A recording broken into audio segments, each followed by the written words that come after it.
Olá, meus cumprimentos a todos. Aqui estou eu mais uma vez para gravar outro capítulo do livro Vidas Vazias, psicografia do Divaldo Pereira Franco, pelo espírito Joana de Ângeles. Dessa vez trata-se do capítulo 13, que tem como título Ingratidão. E eu acho importante, antes de falar da ingratidão, falarmos um pouquinho da gratidão. Porque nós temos milhões de motivos para sermos gratos à vida, a Deus, ao lar, à família, aos filhos, à natureza, à água, o vento, o nosso corpo, independentemente de como são essas coisas. Por exemplo, não importa se o meu corpo seja perfeito, mas ele é um instrumento que Deus me deu para eu evoluir, para eu avançar nessa reencarnação. Não importa se a minha casa uma mansão ou um casebre. O que importa é que essa casa me agasalha, me acolhe. Não importa se a minha família seja perfeita ou não, mas o fato é que eu tenho uma família com quem eu posso contar nos momentos mais difíceis da vida. Não importa se o alimento que vai para minha mesa é o mais delicioso, o que importa é que ele vai me nutrir. E assim por diante. Eu, particularmente, gosto muito de admirar a natureza e ouvir, por exemplo, o canto dos pássaros, o barulho das folhas quando o vento bate. E para mim isso é um presente. E eu não canso de agradecer a Deus pela oportunidade de poder apreciar essas coisas. Bom, mas o texto não vai falar, o enfoque do texto não é esse. A Joana de Ângeles, ela vai dar um outro enfoque, um enfoque muito original, que aliás é a característica da Joana de Ângeles. Então ela vai falar que a ingratidão, ela faz parte de um processo que denota nosso estágio evolutivo. Quanto mais atrasados nós somos espiritualmente, mais nós nos entregamos a esse sentimento de ingratidão.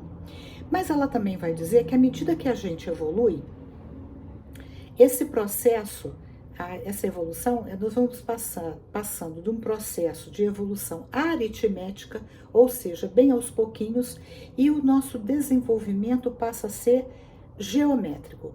Então, quando eu li esse trechinho, eu lembrei da imagem de uma bola de neve, que quando ela começa lá no topo da montanha, ela é pequenininha. Mas aí quando ela vai avançando, vai descendo a montanha, outras partículas de neve vão se aglutinando e ela no final ela se torna uma grande bola de neve. Isso, no meu entender, ilustra bem esse processo de evolução. Nós, quando começamos o nosso processo de desenvolvimento espiritual, nós somos como essa pequena bola de neve. Mas à medida que a gente vai reencarnando, vai se desenvolvendo, nós vamos avançando e vamos crescendo cada vez mais, nos desenvolvendo cada vez mais rapidamente. Então a Joana fala que ela vai dizer assim, ó, não raro o candidato à elevação espiritual debate-se nas mazelas que estão fixadas como hábitos.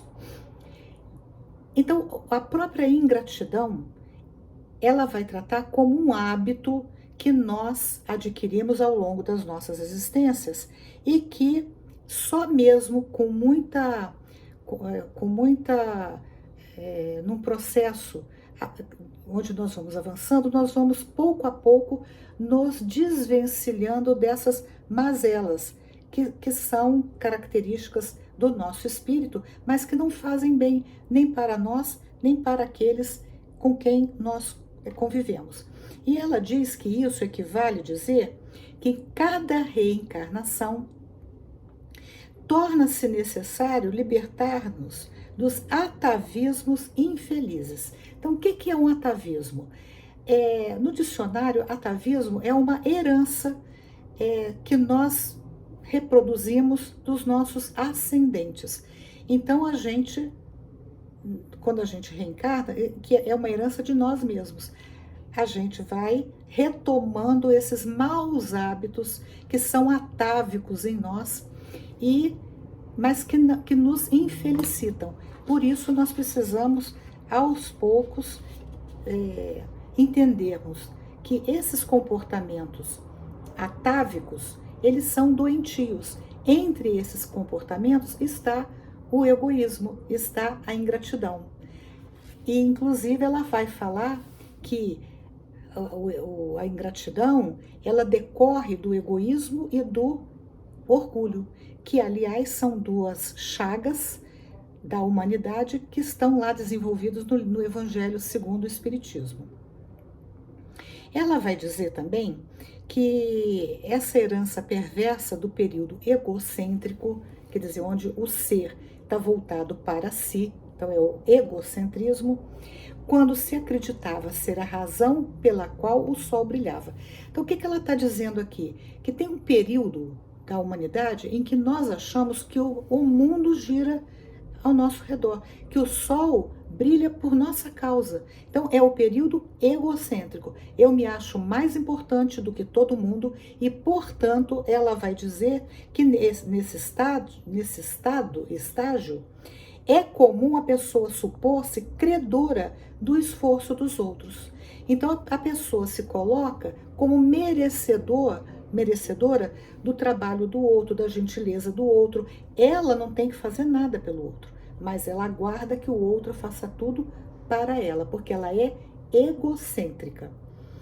E é um comportamento egóico, egotista, quer dizer, o eu vem em primeiro lugar.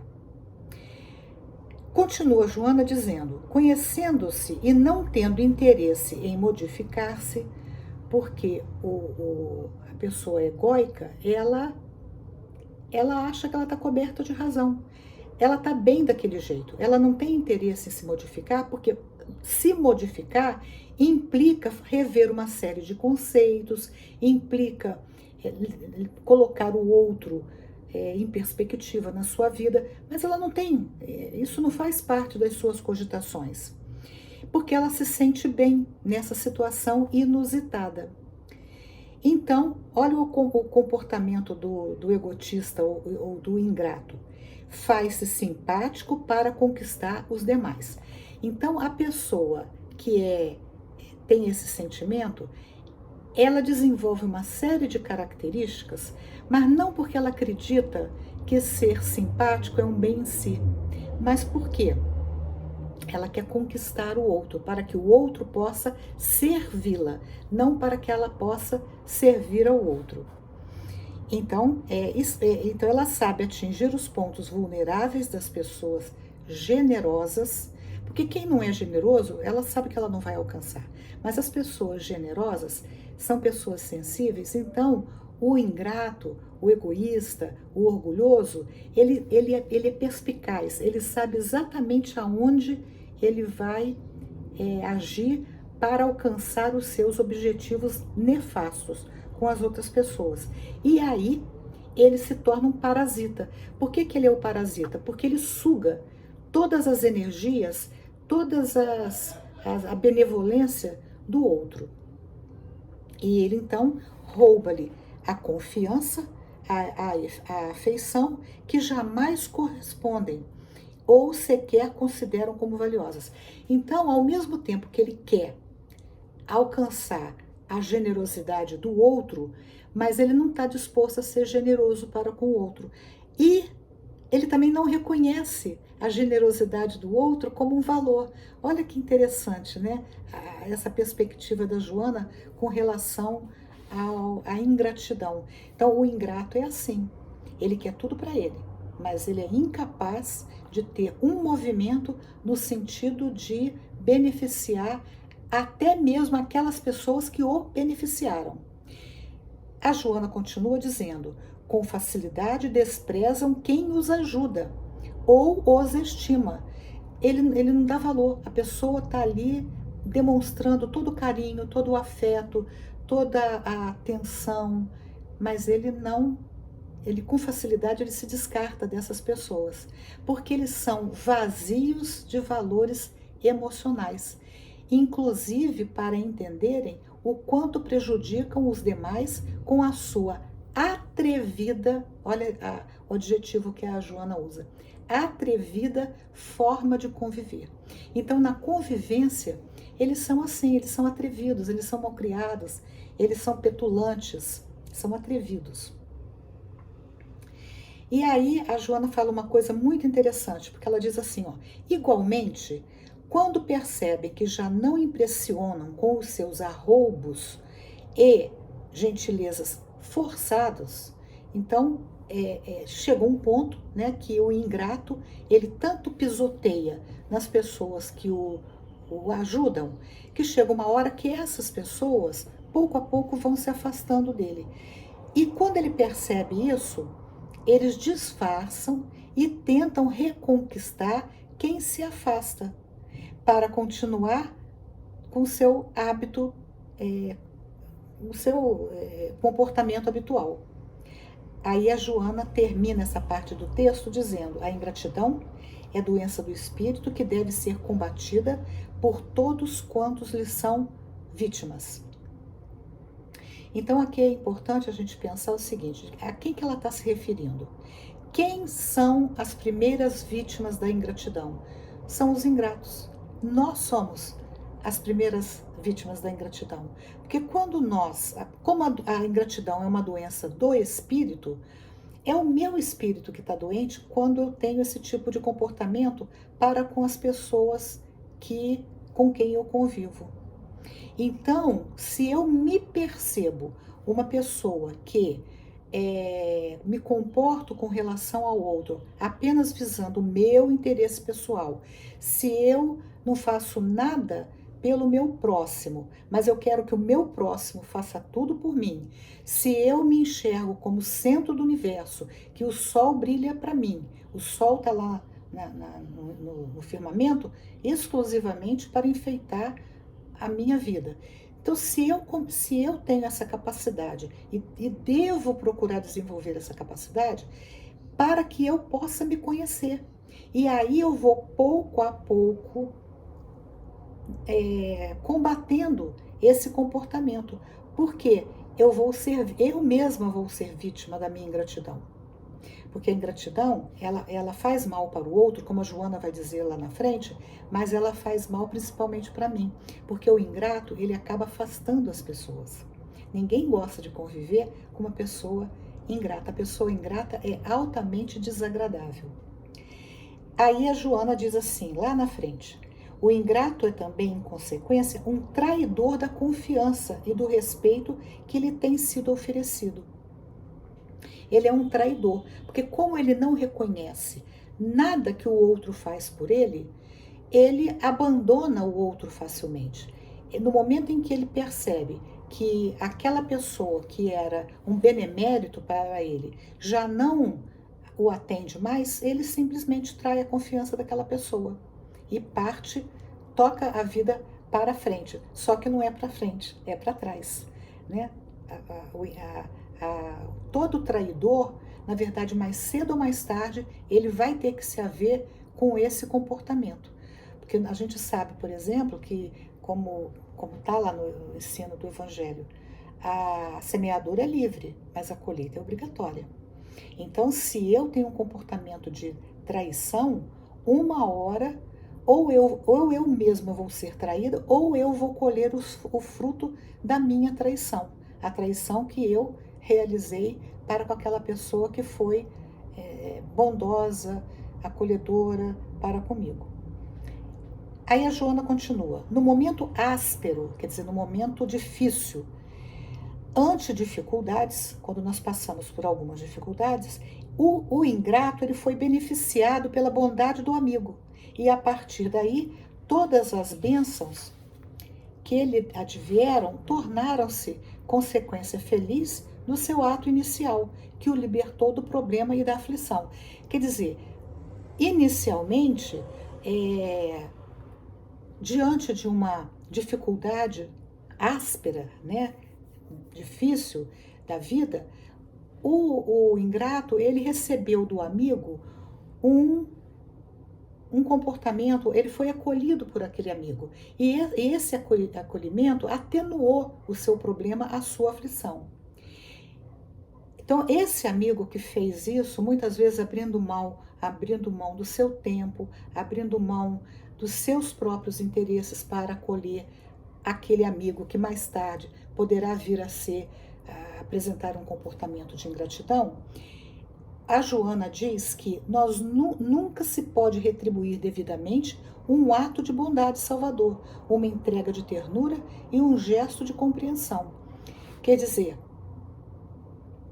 em hipótese alguma, diante de um comportamento de bondade do outro, nunca nós vamos ser capazes de retribuir devidamente, suficientemente, esse ato de bondade.